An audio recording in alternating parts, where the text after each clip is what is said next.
Topic number 1. ఒక director అవడానికి కావాల్సిన లక్షణాలు ఏంటి? పరీక్ష సమయంలో ఎట్టి పరిస్థితుల్లో ఫస్ట్ ర్యాంక్ సాధించాలని ఎంతో పట్టుదలతో చదువుతాం. అలాగే ఏ ఆట ఆడినా ఆటలో ఎట్టి పరిస్థితుల్లో గెలవాలని పట్టుదలతో ఆడతాం. డైరెక్షన్ విషయంలో కూడా అంతే. ఎన్ని కష్టాలు అనుభవించైనా, ఎన్ని ఇన్సల్ట్స్ భరించైనా సరే డైరెక్టర్ అవ్వాలనే పట్టుదల ఉండాలి.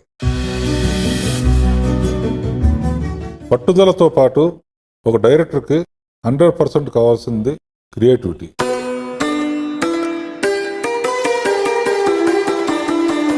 క్రియేటివిటీ అంటే ఫర్ ఎగ్జాంపుల్, ఉదాహరణకి ఒక సీన్ ఉందనుకోండి. ఒక తల్లి ఏడుస్తున్న బిడ్డకి పాలివ్వాలి, పాలిస్తూ ఎంతో ఆనందపడాలి.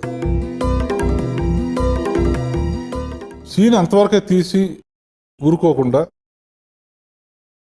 తల్లి బిడ్డకు పాలిస్తున్నప్పుడు కెమెరా ప్యాన్ చేసి ఒక దూడ పరిగెత్తుకుంటూ వెళ్ళి ఒక ఆవు దగ్గరికి వెళ్ళి పొదుగులో పాలు తాగుతూ ఉంటే ఆవు కళ్ళల్లో ఆనందం, ఇక్కడ తల్లి కళ్ళల్లో ఆనందం, పాలు తాగిన దూడ గెంతులేయటం, పాలు తాగిన పిల్ల కేరింతలు కొట్టడం ఇంటర్కట్ చేసి సీన్లో ఉన్న ఎమోషన్ ఎన్హాన్స్ చేయటమే క్రియేటివిటీ అంటారు.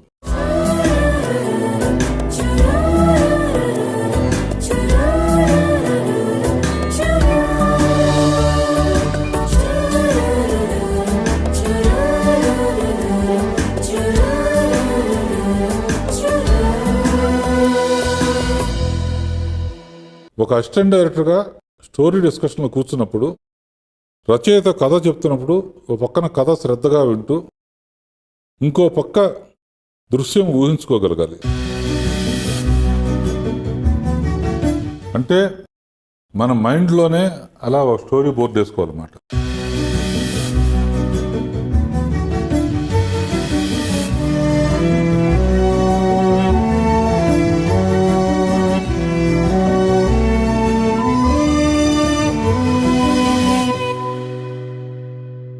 కొంతమంది అసిస్టెంట్ డైరెక్టర్స్కి స్టోరీ డిస్కషన్లో పాల్గొనే అవకాశం రాకపోవచ్చు.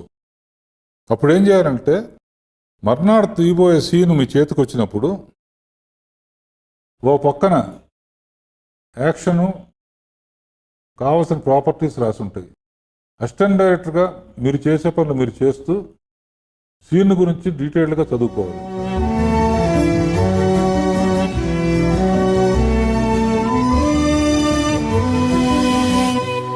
మర్నాడు డైరెక్టర్ గారు ఆ సీన్ తీస్తున్నప్పుడు ఏ షాట్ ఎందుకు తీస్తున్నారో చాలా సీరియస్గా అబ్జర్వ్ చేయాలి.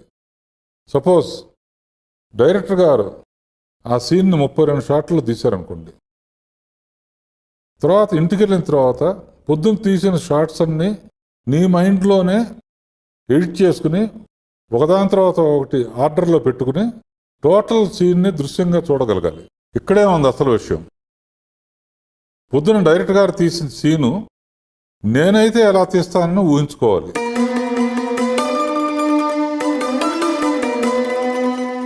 డైరెక్టర్ గారు ఎడిట్ చేసిన తర్వాత ఆ సీన్ చూసి నువ్వు ఊహించిన సీన్కి దానికి తేడా గమనించాలి.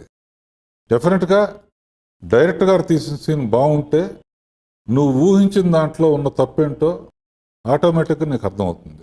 అసిస్టెంట్ డైరెక్టర్గా ఉన్నప్పుడే అందరు టెక్నీషియన్స్తో ఫ్రెండ్లీగా ఉండాలి. పర్టికులర్గా కెమెరామ్యాన్తో చాలా క్లోజ్గా ఉంటూ క్లోజ్గా అబ్జర్వ్ చేస్తూ ఏ షాట్కి ఏ లెన్స్ వాడుతున్నారో వివరంగా అడిగి తెలుసుకోవాలి. అలాగే ఒక రైటర్తో ట్రావెల్ చేస్తున్నప్పుడు స్టోరీ ఫార్మేషన్ ఎలా చేస్తున్నారు, ఒక సీన్ ఎలా కన్సీవ్ చేస్తున్నారు, ఇవన్నీ తెలుసుకుంటే రైటర్ రాసింది డైరెక్టర్ ఎలా డెవలప్ చేశాడు, ఎలా ఇంప్రూవైజ్ చేశాడో అనేది తెలుసుకోవటం చాలా ముఖ్యం.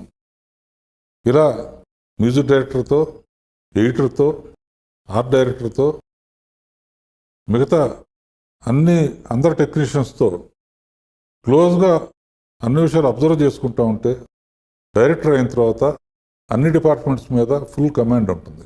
అసిస్టెంట్ డైరెక్టర్గా సెట్లో ఉన్నప్పుడు ఎంతో యాక్టివ్గా చలాకీగా ఉండాలి.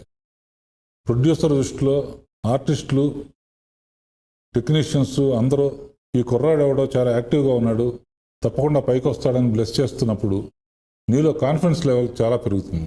ఇలా నిరంతరం నేర్చుకునే లక్షణం ఉన్నవాళ్ళు తప్పకుండా పైకి వస్తారు, మంచి డైరెక్టర్గా రాణిస్తారు.